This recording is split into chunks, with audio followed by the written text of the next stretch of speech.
Good morning, everyone, and welcome to another edition of the live talks by the United States Spiritist Federation every Saturday at 11 a.m. Eastern Time.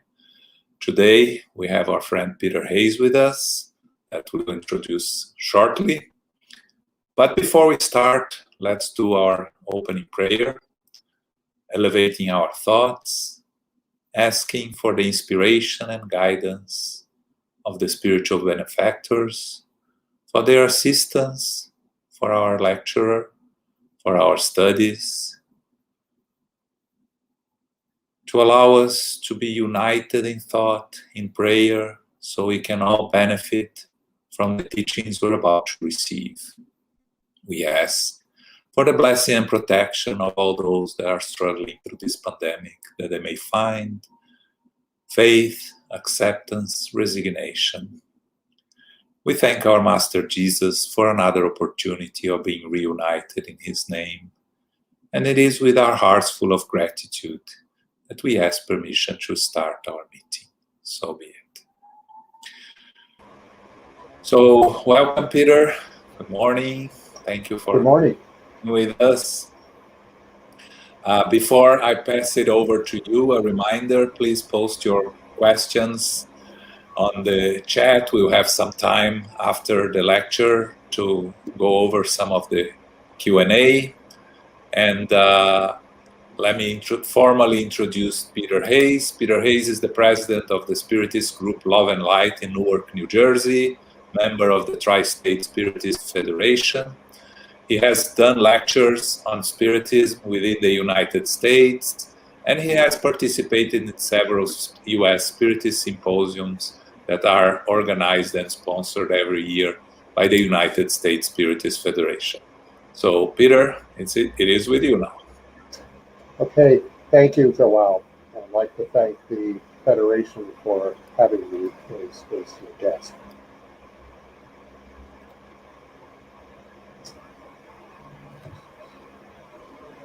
The book Action and Reaction, which is the 9th book in the Andre Luiz series, was published in 1956. So we happen to be in the 65th anniversary of this book. The Andre Luiz series, in case you're not familiar with it, focus a lot on life in the non-physical world, or the spirit world. And therefore, you could say that the Andre Luiz series as a whole takes the content of the codification of Spiritism and gives a lot of vivid and specific examples and elaborates on the content of the spirit world. This book was psychographed by Chico Xavier.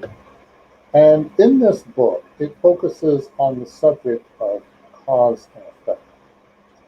Andre Luiz and his colleague, Hilario, go from No Salon into the lower zones. And they visit a place called the Mansion of Peace.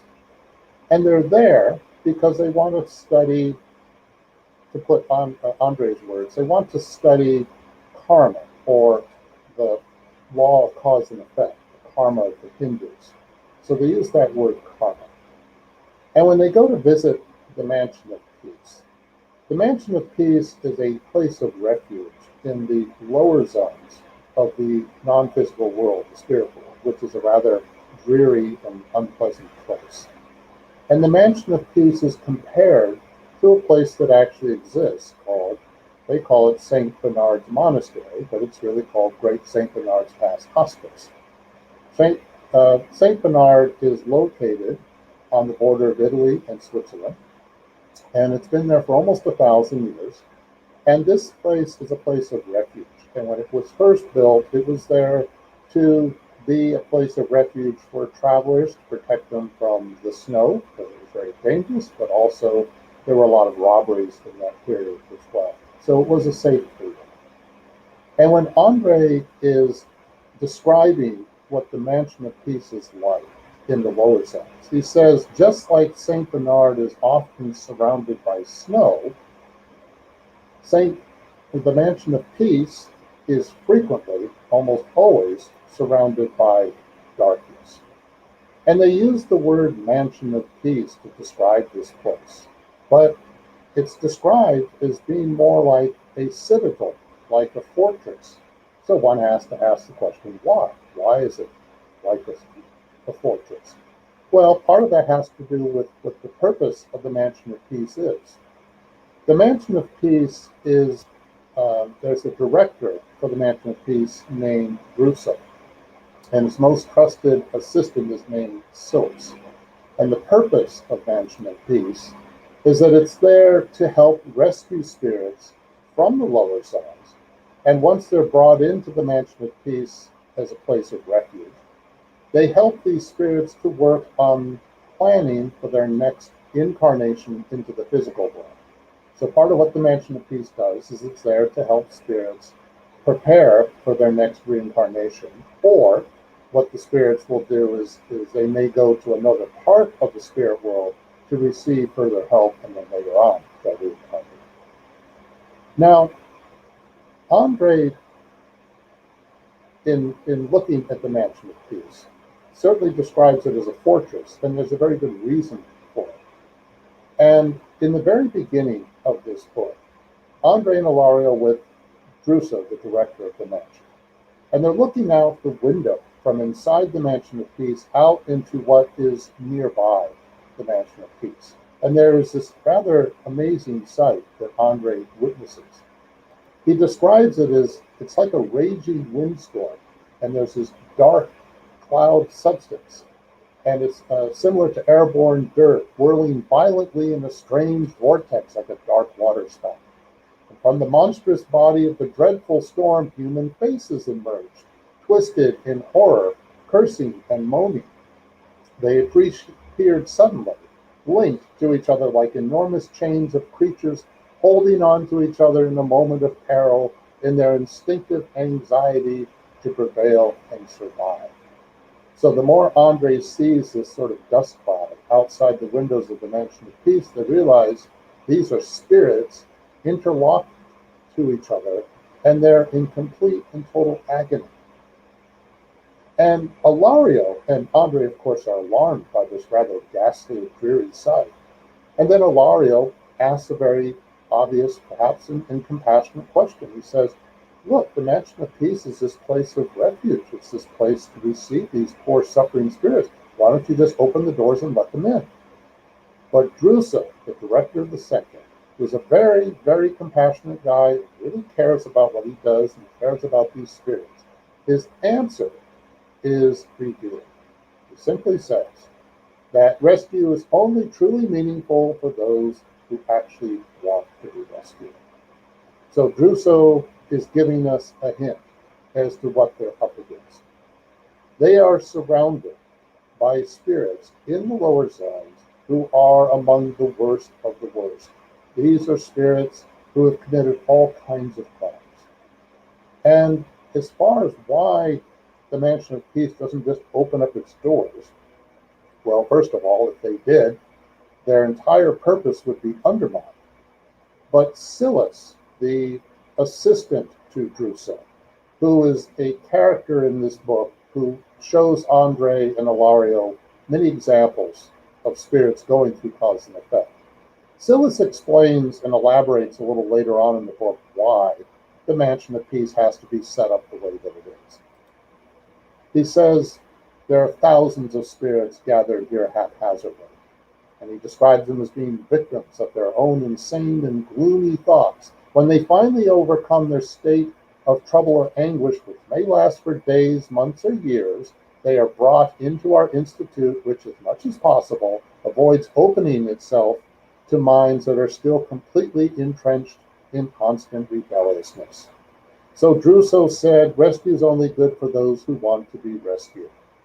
And Silas is saying that these are individuals who are trapped in their own crazy thoughts or repetitive, obsessive, compulsive thoughts, which is a major theme in this book.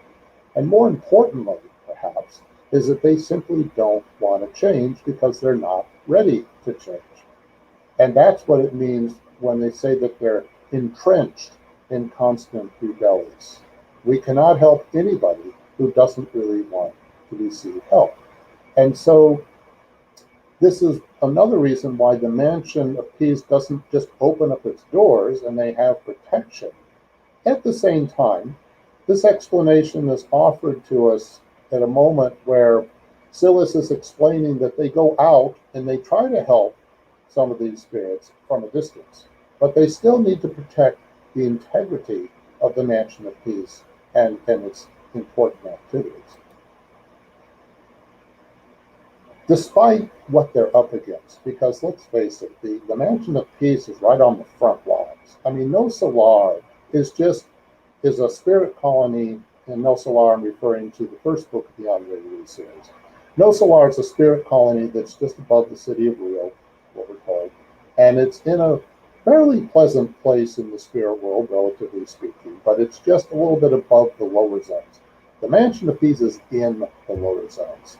So they're kind of, not only are they on the front line, but you could even go so far as to say they're kind of like the Marines a little bit. They are surrounded by these spirits that are very disturbed. Spirits that would love to come into the mansion and completely undermine the place. But the good news is that there are spirits that do want to receive help. And there's an example of a character named Antonio Olympio, who is introduced in chapter 3 of the book. Antonio Olympio is brought in on a stretcher. And when Andre sees Antonio, he really is astounded and surprised because Antonio... Peter. Yes. Sorry to interrupt, but the sound is not very good. We need to try something different. Okay. Can you try to do without the headphones for us to see how it works? Okay, let me try it. Can you hear me any better now? I think so. How's this if I talk? I'm not sure it makes. Yeah, well, let's try this way, Peter. Okay. Yeah. Right. Thanks. Sorry to interrupt. That's okay. So, one moment. Antonio Olympio is brought in, and when Andre looks at Antonio Olympio, he can barely recognize him. He almost looks like he was hit by a car or something, because Antonio Olympio's physical appearance is almost unrecognizable. And Antonio Olympio, when he arrives in the Mansion of Peace, he's not in good shape, but at the same time, he's different from the other spirits outside of the Mansion of Peace, because Antonio Olympio is finally ready to admit what he did that brought him to this state that he's in the first place. And Antonio's story is basically this. He lived in Brazil, and he, along with his two brothers, inherited a very large amount of land, a ranch, a big lake on it, and the land, in Antonio Olympio's opinion, had a great potential to make a lot of money. He saw big profit motives, but his two brothers weren't interested in that. One of them was an artist and really kind of wasn't that interested in commerce. And this drove Antonio Olympio up the wall. He really, really, really wanted to engage in making money. And this became an obsession of his. And then he finally is figuring out, what can I do to get this for myself? And then he admits that he convinced himself that I could only be happy if I killed my brothers. So one day he says to his two brothers, let's go out on this big lake of ours and check it out, survey it, because we haven't really been out there. And before they go out, he slips tranquilizers to his two brothers. So when the three of them are out on a boat in the middle of this lake, the tranquilizers have taken their full effect on his two brothers. That is when Antonio Olympio topples the boat and the three of them plunge into the water. Antonio Olympio does nothing. He can hear his two brothers screaming for help, pleading for help in their lives. And he hangs onto the boat and waits until both of them drown. The minute they drown, he starts to feel a little guilty. But Antonio is able to compartmentalize his feelings, and so what he does is that he swims back to shore, He convinces the authorities that there was an accident, he's believed, and he and his wife, Alzira, wind up with all of the land for themselves. And he becomes a prominent citizen in the end, both of them do. And their son, Luiz, is born. Meanwhile, Antonio's two disincarnated brothers are furious at him, and they become his enemies, and they are determined to get their revenge no matter how. They become very skillful obsessors, and they go after Antonio, his wife Alzira, and their son Luiz. A few years when Luiz, their son, is roughly 12 years old, Alzira starts having intense fevers and becomes very sick. And the brothers start working on her. They start obsessing her to the point that she becomes delirious. And one day she throws herself into the same lake where they drowned. Antonio, now a widower, goes on and yet has this feeling that maybe his brothers are around him. He always feels a little troubled by this, but he manages to kind of keep going. And eventually, when he passes, his two brothers are waiting for him. And in the spirit world, they torment him. They beat him up. They make him feel as guilty as possible. They reinforce that feeling he always had inside of him, that feeling of guilt he had about killing his two brothers. And they really take advantage of that. Then what happens is they put him in a cave. And Antonio stays kind of entrapped in his own cycle of thought, as many of the other spirits in the lower zones are. Well, eventually, Alzira, his deceased wife, was received into the Mansion of Peace, and she helps Antonio. And eventually he gets rescued. And so when he is brought into the Mansion of Peace, his story and the situation that they're all facing is an example of how he, his wife Alzira, and their son Luiz, they all became vulnerable because of the way they allowed their thoughts to create the environments that they currently exist. It was Alzira, as I mentioned before, who was able to break out of this. Their son Luiz, who's still alive, still running the property, has become very miserly. Because of that, his two deceased uncles who want revenge on him, as well as his father and his wife, they surround him. They're with him all the time. They bring in miser spirits, and Luiz starts to kind of deteriorate emotionally. And so Silas, the assistant to Druso, is brought in to try to help this family at the request of Alzira. And Andre and Ilario accompany him. And as I mentioned before, when Andre sees Luiz for the first time, he says he looks really disfigured. And what it is that there's been a lot of trauma to his perispirit. So I'm just going to ask a basic question, or take a moment and focus on what is the perispirit. Well, we have the body, we have the soul, and then the link between the body and soul is the perispirit. And in the Spirit's book, question 135, it describes the perispirit is the intermediary principle, or perispirit, which is a semi-material substance. It is the innermost envelope of the spirit and unites the soul with the body. And so our actions, our thoughts, and our intentions can have an effect on the perispirit. And in the case of Antonio Olympio, because of the obsession from his brothers, because of what he did in the first place, he kept marking his perispirit.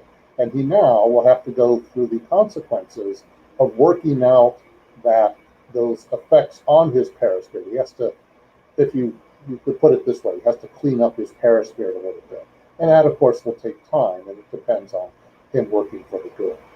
By the way, I'm not going to say much more about the perispirit, but if you're interested in this subject, Dr. Sonia Doi did a really nice presentation on this channel a few months earlier in this year on the subject of the perispirit.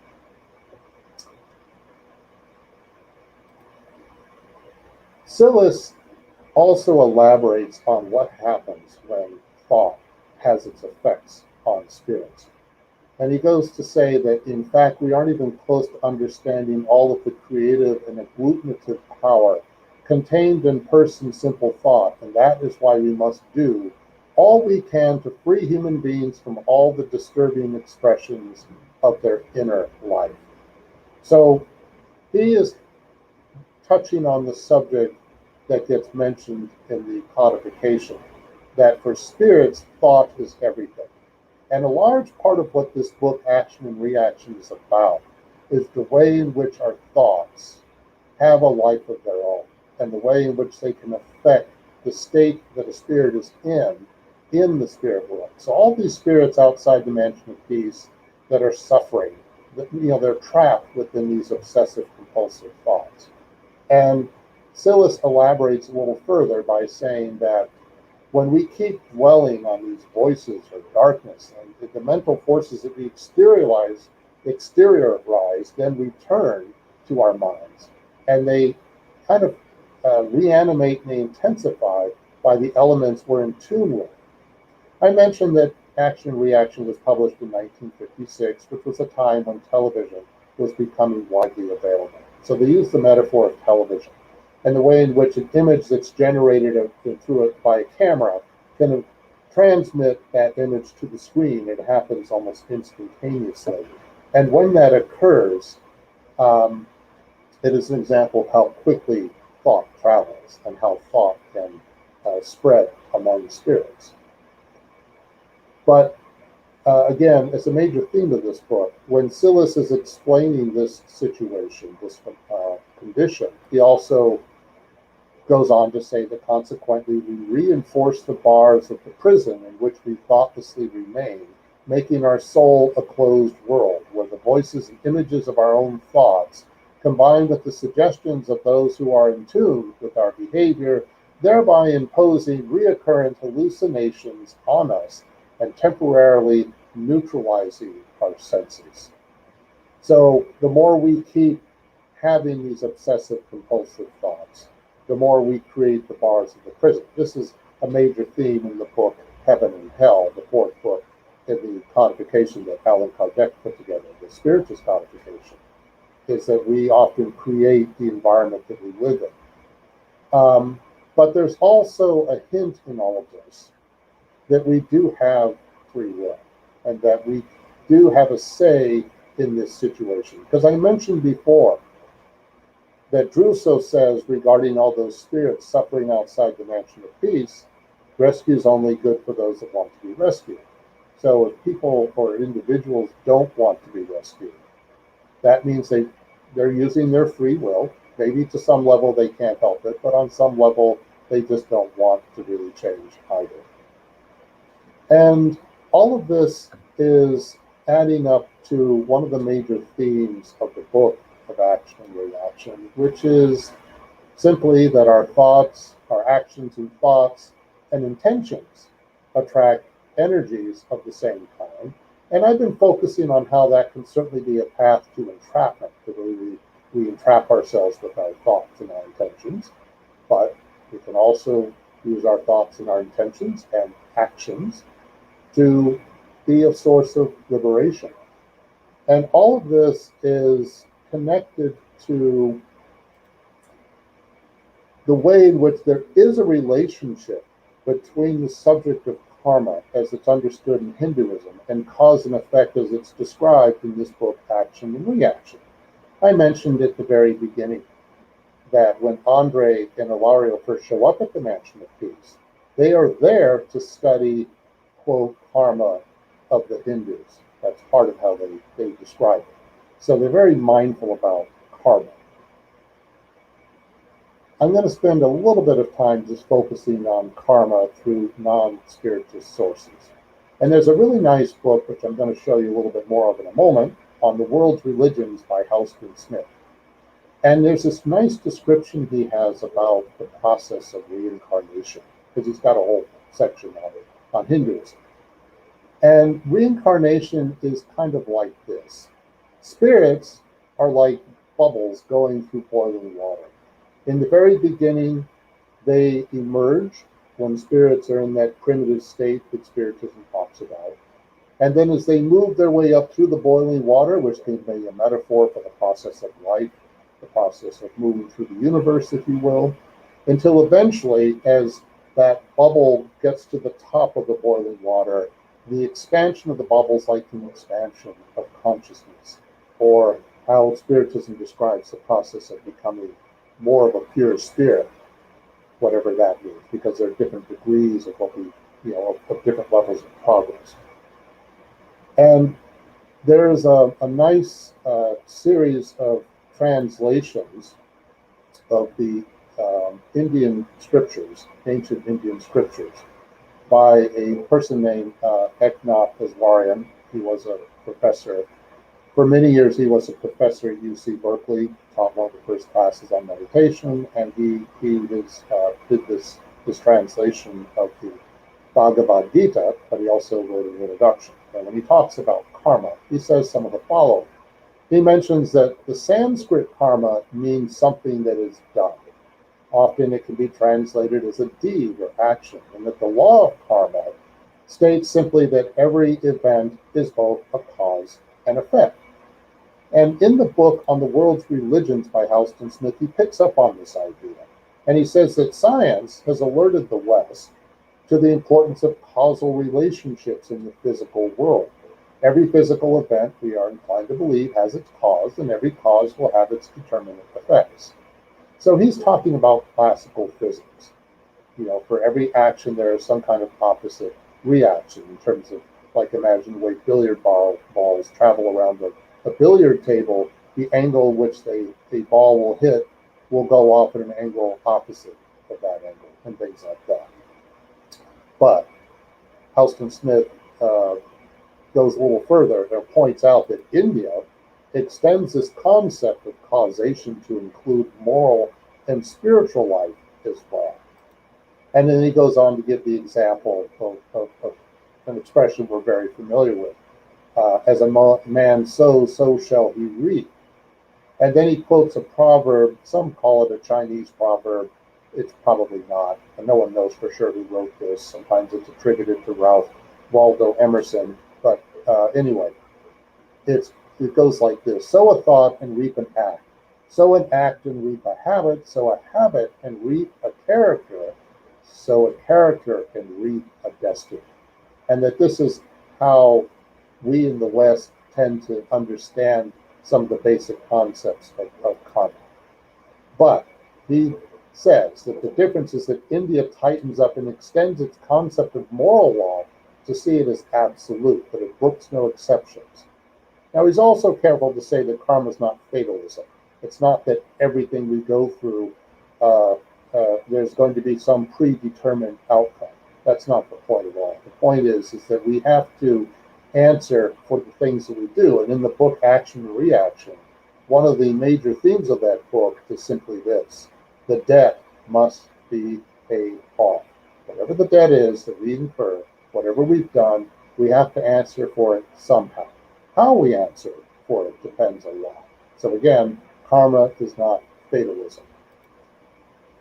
Eknath Iswarian goes on to point out the next step in all this, which is that we are responsible for what happens to us, and whether or not we understand that responsibility or how we're responsible. And then he talks about the nature of free will. He says it follows that we can change what happens to us by changing ourselves, so we take our own destiny into our own hands. Again, the theme of responsibility is really important. And it's also one of the big themes in the book Action and Reaction. And Halston Smith picks up on this notion of responsibility as well in the world's religions, and he says that we have complete, karma implies we have complete responsibility. And that sometimes people rebel against this idea. They don't like it very much. And they want to blame everyone, or blame, we blame other people for this condition that we're in. We want to blame the system, the institution. And it's not that those things don't play a role in our current condition. But the more we want to blame someone or something outside of ourselves, the more we are copying on. And as it said here, Hindus see this attitude as being immature. And then he says, everybody gets exactly what is deserved. This idea that we have made our own beds and must lie in them. Now that can sound a little heavy and a little punitive, for sure. But Eknath Iswarian, who picks up on that point, the idea that we're getting our just desserts and all that. Well, okay, there's an element of truth to that, generally speaking. But he also points out, and this is very important, that it's more illuminating to think about karma as an educative force whose purpose is to teach the individual to act in harmony with Dharma. That is, not to pursue selfish interests at the expense of others, but to contribute to life and consider the welfare as a whole. In the Spirit's book, of the law of progress, it points out that two of the biggest obstacles to progress is selfishness and pride. And so when we engage in those behaviors and we delay our own spiritual progress, we may be having to go through the consequences of having those attitudes, depending upon what we do. And as a result, when we go through the consequences of it, we can complain about it, and it may not be much fun to experience. But if we can finally pull back a little bit and see it as a source of education, then it's a lot more illuminating to appreciate. It's basically the idea of karma is that it's setting boundaries to our activities. We can't do anything we feel like. There are limits to what we can do. Joanna de Angelis, in her book Family Constellation, which is one of the study group I'm involved in right now, mentions, and it's a very brief, basic point, that the family is very much like a source of education when spirits incarnate into the same family. All the things that can occur in a family are major sources of education, one of the most important sources of education. So this idea that what we go through in life is a form of education is important, as a way of thinking about it. And he also talks about being in harmony with Dharma. So what is Dharma? Well, I'll give you an example. There was a wise old sage on the Ganges River in India. And this wise old sage is looking into the water, and he sees a scorpion is drowning in the water. So he reaches in, picks up the scorpion, and the scorpion stings him. And he goes, ouch, and he drops the scorpion back into the water. And a little bit of time goes by, and he sees that poor scorpion is still drowning. So he reaches into the water again, picks up the scorpion, and once again the scorpion stings him. Someone observing this says to the sage, Master, the scorpion keeps stinging you. Why do you keep trying to rescue it? And the wise old sage says in reply, it is the Dharma of the scorpion to sting, it is the Dharma of the human being to rescue. So Dharma has to do with our intention. It has to do with our real deeper nature. Yes, human beings can be very self-centered, narcissistic, greedy, and a lot worse. But we're also very capable of compassion, fraternity, love, and so forth, charity. So what is our real nature? Well, what is our real nature as we progress? And so the whole point of reincarnation and going through karma is not only to learn, but to appreciate and understand over time that we have options, and we do have another nature that goes beyond perhaps what we first thought our nature was. So for those who are cynical and think that humans are inherently selfish, the law of progress, as it's described in the Spirit's book, says not so fast. We can be selfish for quite a while, but eventually it's going to catch up, and eventually we will start to move into a new phase in our spiritual progress. And again, as I've been saying, Eknath Iswarian emphasizes that your life is like a school. And as long as the debt of karma remains, then we keep coming back for that further education. And he describes this as the basis of samsara, the cycle of birth and death. In other words, reincarnation. So, in terms of the book Action and Reaction, I'm going to start to slowly wind up here. The way in which action and reaction ends is revealing. I mentioned to you before that Druso is the director of the Mansion of Peace, and his leading assistant is Silas. And Silas is the one who shows Andre and Ilario several cases. I don't begin to have time to describe all the other spirits that appear in this book. And one of the points that's made in observing these cases of spirits that are really going through somewhat heavy karma, as they say, is that it's easier to understand cause and effect when you're dealing with more extreme cases. In other words, the worst of the worst, if you will, who are then having to go through the consequences of that when they incarnate back into the physical world. And it depends on the individual. Sometimes it's not as bad as it may sound, but there are some that are having to go through a great deal, through either emotional difficulties, physical impairments, and so forth.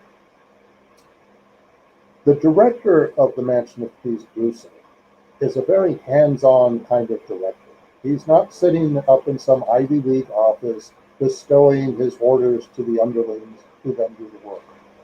No, he gets down in there in the trenches, as they say, and he helps the spirits when they come into this from the lower zones. He counsels them directly. He gets directly involved in the work. Druso is a very compassionate director. He's very wise. He's very generous with his time. And so is Silas. And Silas has a great deal of knowledge. Silas does a lot of good. Druso does a lot of good. And at the very end of the book, we get a plot revelation, which we did not know before. And it's simply this. We find out at the end of the book that Druso is Silas's father. And this is significant for a couple of reasons. When Silas helps Antonio Olimpio, who I mentioned before, the large wealthy landowner who murdered his brothers, Silas does this by taking Andre and Ilario with him, and they go to visit Antonio Olimpio's son, Luiz, on that large ranch. And Silas gets to know the two brothers of Antonio Olimpio, who are now very sophisticated obsessor spirits, very skillful ones. And Silas is very wise in the way he's going to try to reach these two. He obviously wants to change them, but he doesn't do this by simply lecturing them and saying, you really should stop obsessing your brother. This is not a good thing to do, and so forth. No. What Silas does is he first works with them. He makes them think that he too is an obsessor, and he and Andre and Ilario are there to join all the other miser spirits that surround Luiz, and they're there to obsess him because they think he kind of deserves it. And then Silas talks a little bit about the process of obsession at one point, and he demonstrates to these two brothers how much he knows. And they begin to respect this guy. This guy comes across like he knows what he's doing. But then, a little later on in the book, Silas does something interesting. He starts to tell these two brothers, these skillful, angry obsessors, his own story.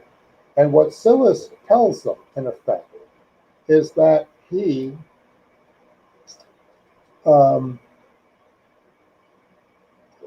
his prior incarnation, Silas, as the son of Druso, they were wealthy. Druso was independently wealthy, trained to be a lawyer, didn't really practice law because he didn't have to work. And so, and Silas, really from a young age, was always pretty obsessed about earning money. And so Silas's mother, Druso's wife, is a very religious woman. And she's active in the church, and she wants her son and her husband to be involved in the church with her. And neither one of them are terribly interested. She tries and tries and tries, especially with Silas, to convince him, and it just doesn't work. Silas really is very materialistic in his attitude. Well, she passes away. Druso remarries to a young woman named Ida. Druso's second wife is about 30, roughly the same age as Silas, and Silas sees this young stepmother of his as a threat. She's going to wind up with his father's wealth, not him. So he starts to figure out, what is he going to do about this? Maybe he could kill her. No, he's not so sure he wants to do that. But then the opportunity presents itself. Silas one day meets a cousin of Ida, who is kind of a womanizing dandy type. And he's always been attracted to his cousin Ida, and he tried to court her a little bit before she married Druso. So Silas sees his opportunity. He makes sure that his stepmother Ida and her cousin spend as much time with each other as humanly possible. And this goes on for about a year. And then finally, Ida gives in to her desires toward her cousin, and they begin an affair. Silas immediately goes to his father because they're in, Ida and her cousin are in bed together in the same house as Druso. Silas goes to his father and says, "Do you know what's going on right now?" And his father, Druso, does not believe him. And Silas says, "Well, I'll show you." And so Druso discovers his second wife in bed with her cousin. He, of course, is upset. She is upset. She's humiliated. She's angry. Her cousin, again, a womanizer, opportunist, doesn't see Druso, this 60-year-old guy, as much of a threat. So he gets out of there fast. Ida, Druso's wife, retreats into her bedroom. 2 weeks later, she dies. Druso, who was not in great health to begin with, deteriorates. And then he's on the verge of death himself. Then he confesses to his son Silas. The reason Ida died only 2 weeks after I discovered her is because I poisoned her. I was poisoning her slowly. And obviously Druso felt very troubled by this, that he did this to him. Silas immediately goes, "Oh my God, what did I do?" He didn't like her. He saw her as a threat, but he didn't necessarily want her killed. And when he realizes that he wrecked his father's life and her life, obviously, and the marriage, then he starts to, he finally gets what he wants. He has the wealth of his father after Druso passes, but he's not happy with it. And then he goes off to Europe and he tries to forget about it. It doesn't work. He drinks a lot. He doesn't take good care of his health. And he goes back to Brazil and he's with a friend. He can't go back to that house where all of this occurred. And then one day, when the stomach is bothering him, he grabs some, what he thinks is bicarbonate soda, turns out to be poison, and he dies the same way that his stepmother did. People think he committed suicide, but it was an accident. Well, Silas is explaining all this to the two brothers of Antonio Olympia, and they start to think, what are we doing? And so there are consequences to this approach. But also, in explaining all this, Silas is revealing to us that he and his father have their own karma to work out. And then at the very end of the book, what happens is that because, after they suffered in the lower zones, they go into the Mansion of Peace, they get a lot of help, and then they start really are determined to help themselves. So both Druso and Silas make a lot of progress in the spiritual world, and then they incarnate, or they elevate not incarnate, they elevate in their positions that there are as director and lead assistant, if you will. At the very end of the book, a spirit arrives, and it turns out to be the spirit of Ida, Druso's second wife, and they are overjoyed to finally be reunited with him. Silas mentions when he's describing his backstory that he hopes one day to reconnect with his stepmother. And so once this occurs, Druso, Silas, Ida, and Druso's first wife can all begin the process of going back into the physical world and reincarnating as a new family. And the plan is essentially this. Druso is going to go first. He will eventually meet his first wife again. They'll remarry again. And then later on, both Silas and Ida, who were stepson and stepmother, are now going to be brother and sister. And that allows this family the opportunity to then reconnect with one another and work out the problems that they had with one another in the past. What's encouraging is that a lot of work was done in the spirit world, especially with Druso and Silas, so they have a very good chance of making progress in the physical world when that time comes. The way in which we discover all this revelation about Druso, I just want to end with an important point. The director of the Mansion of Peace, Druso, is not some high-level spirit who's been in the higher realms for centuries and he happens to be working at this mansion. He is a guy who murdered his own wife in his last incarnation. He is not a saint. He cares about these people, he cares about these spirits that suffer, and so do Silas. But neither Druso nor Silas are saints themselves, despite all the progress they've made. And they've made a lot of genuine progress. And that's important to keep in mind. So in a way, the Mansion of Peace is kind of set up like Alcoholics Anonymous, because Alcoholics Anonymous is an organization designed to help people who are struggling with alcoholism to go into a program of recovery. But it's revealing that Alcoholics Anonymous is run by people who are alcoholics themselves, because they have not only they have the compassion of what it's like to be in that situation, they've been there themselves. And Druso and Silas have a lot of compassion for these suffering spirits because they've been there themselves. And so the Mansion of Peace is structured this way, and it serves a purpose that way. And I just want to wrap up by sharing a thought about the way in which when we make the effort to try to turn things around in our lives, that there's a wonderful way in which that reverberates and resonates. And this is a quote from the Sabbata Upanishad. Those who act without thought of personal profit and lead a well-disciplined life discover in course of time the divine principle that all forms of life are one. They work in the service of the Lord and are free from the law of karma. Thank you very much.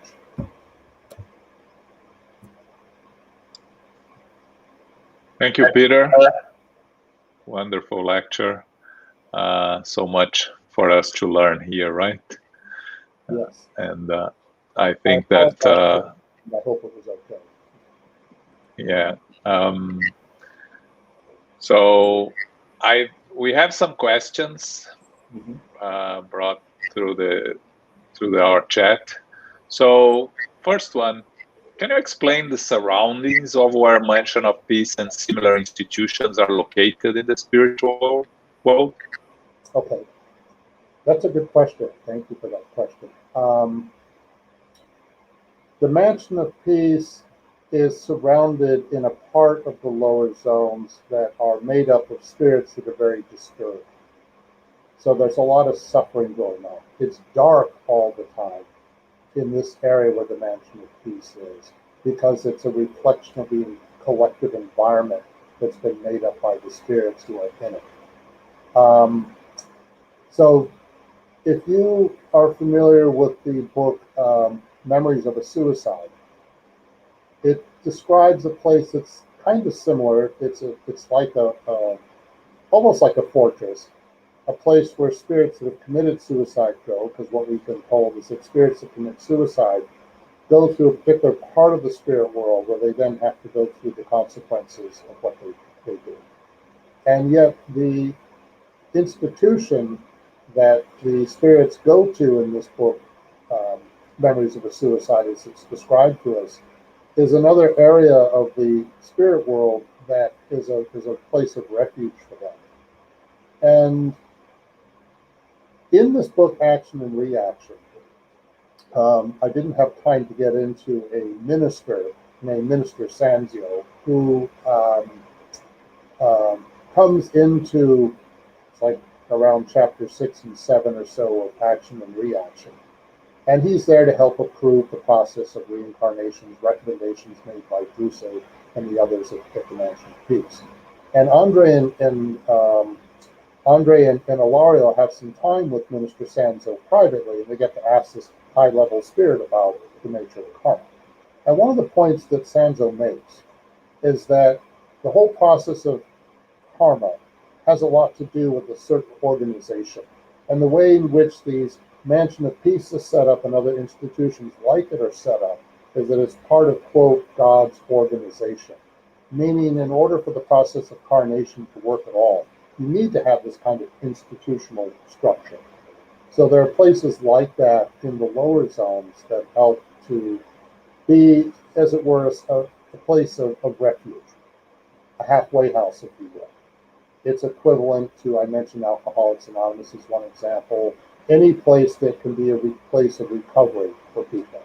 It's not an accident that in No Solar, parts of No Solar are a working hospital. They're receiving spirits that come in from the lower zones to try to help them.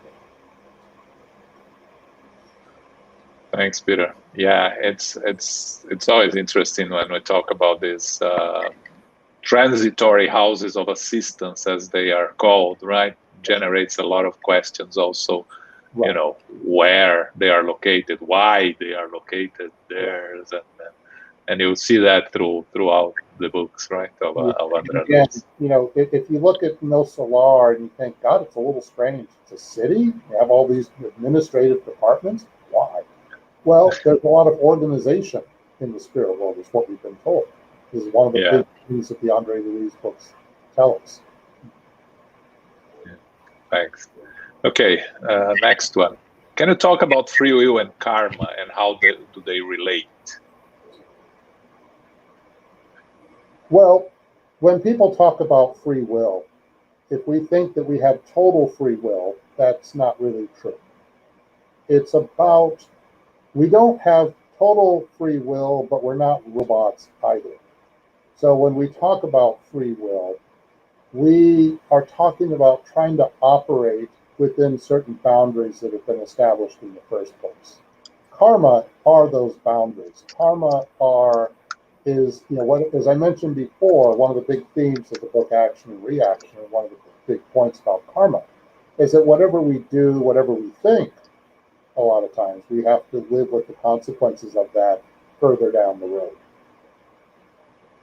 But that doesn't mean I'm destined to go through this particular experience. I have no choice. Well, maybe on some level we have to go through that experience. But how we experience it, we have a say in that. If I fight everything constantly, and I complain constantly, and I resist constantly, it's going to be harder.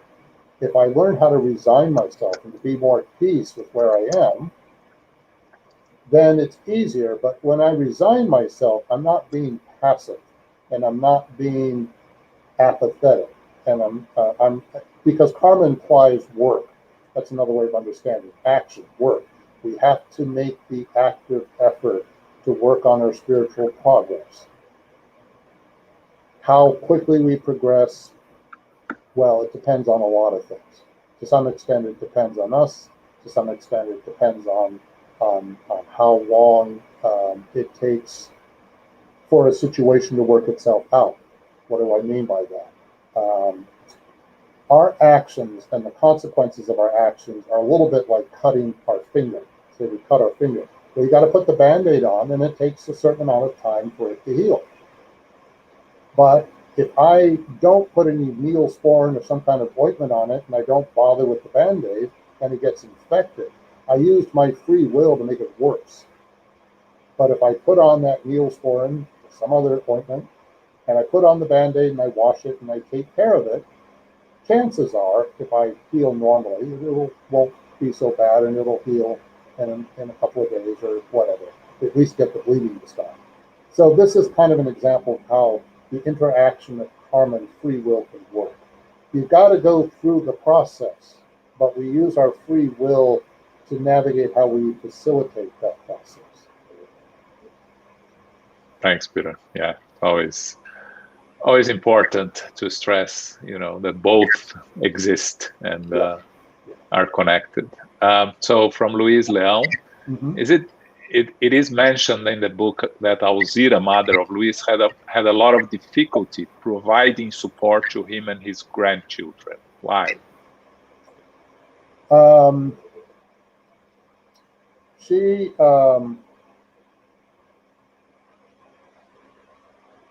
had to try and thank you, Luiz, for that question. When she goes into the spirit world, she's the one that gets reached first. She's the one that first arrived at the mansion of peace. And she wants to help her family.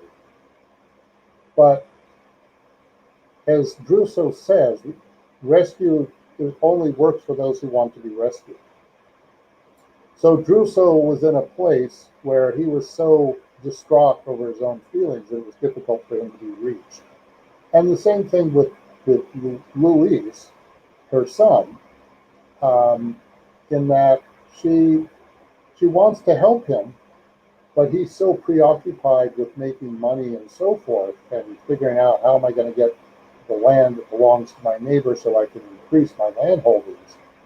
When people get in those mindsets, we can pray for them. We should pray for them. We should try to help them as much as we can. But at some point, they have to also get the message themselves. And so sometimes it takes time.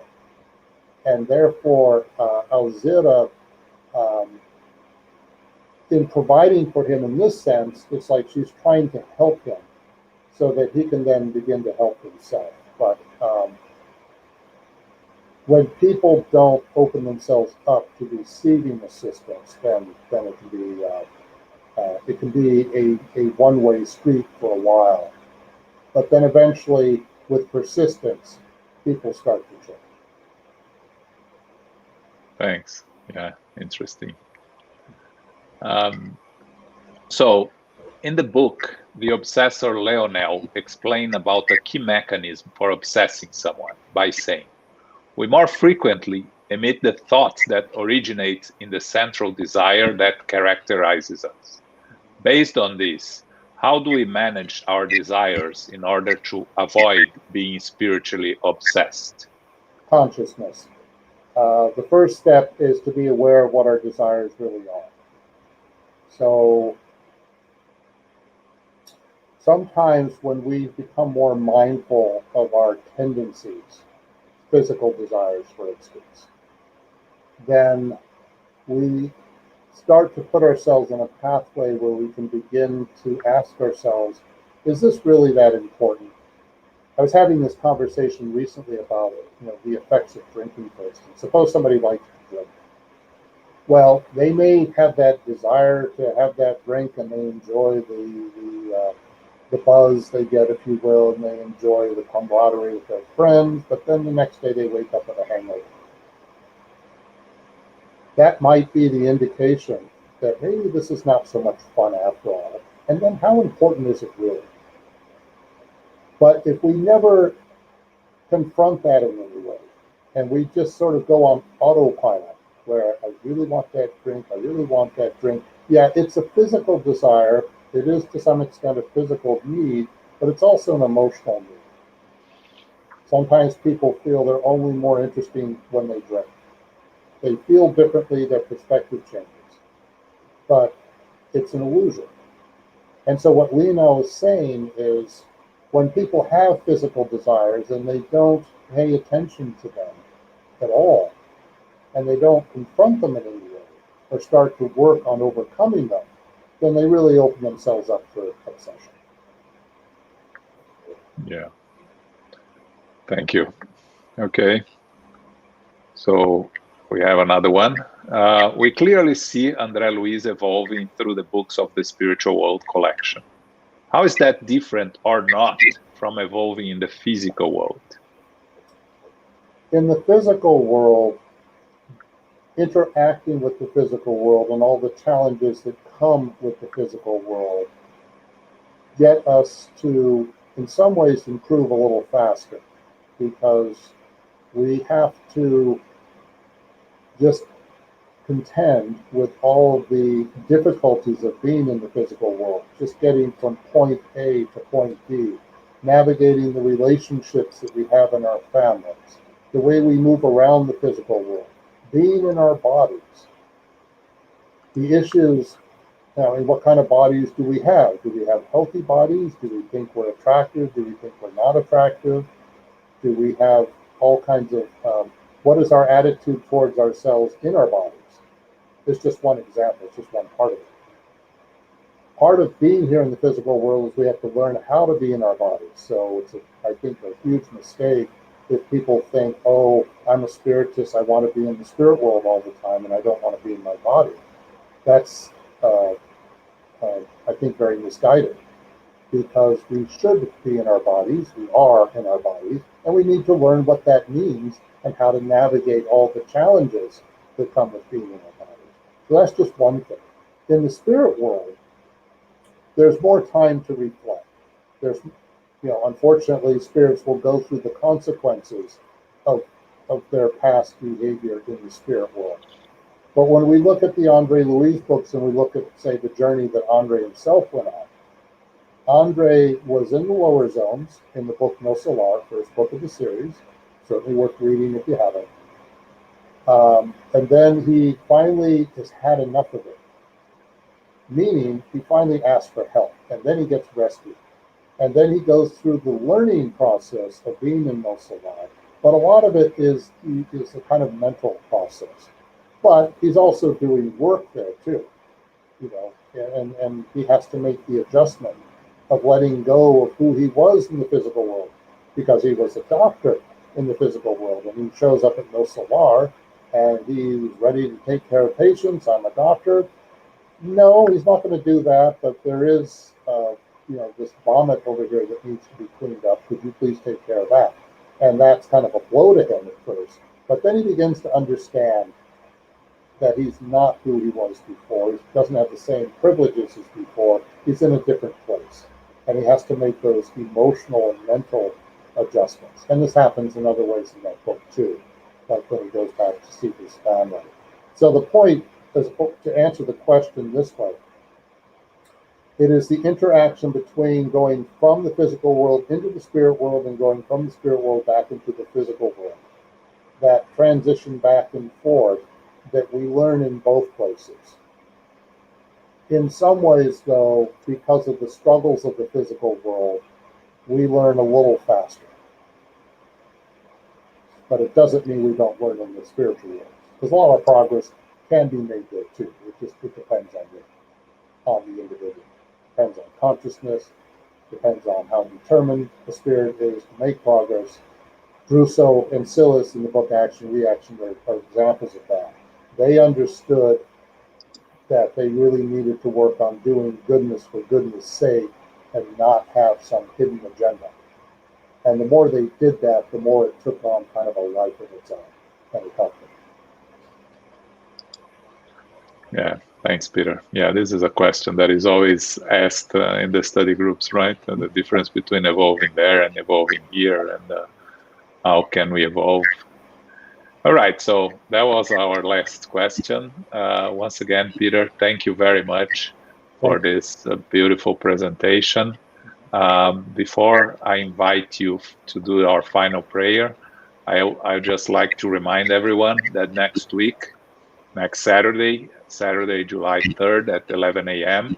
Eastern Time, we'll have our friend Yasko Arakawa talking about humility. Is it a helpful trait in present times? So don't miss this lecture next Saturday.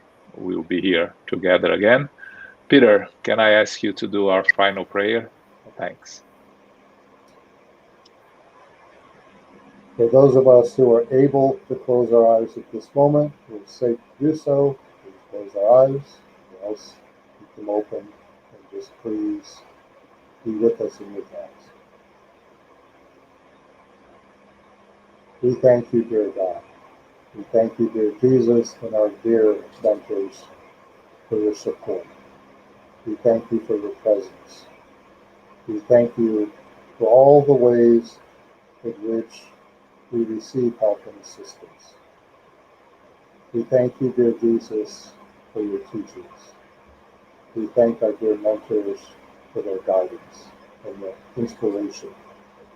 We are thankful to have the opportunity to be inspired, and may we each and every day receive inspiration to the best of our ability, pay attention to that inspiration, and do our best to work in harmony with our higher selves. Please bless our families. Please bless our friends and our neighbors. May all of us see one another as brothers and sisters. May humanity as a whole work together in harmony with one another. Please bless all those who are suffering May they receive help and assistance. And please bless those who help others, healthcare workers, among others. May they all be blessed in their efforts, and may we collectively be generous with our hearts. Amen. Thank you all. Thanks. See you next week.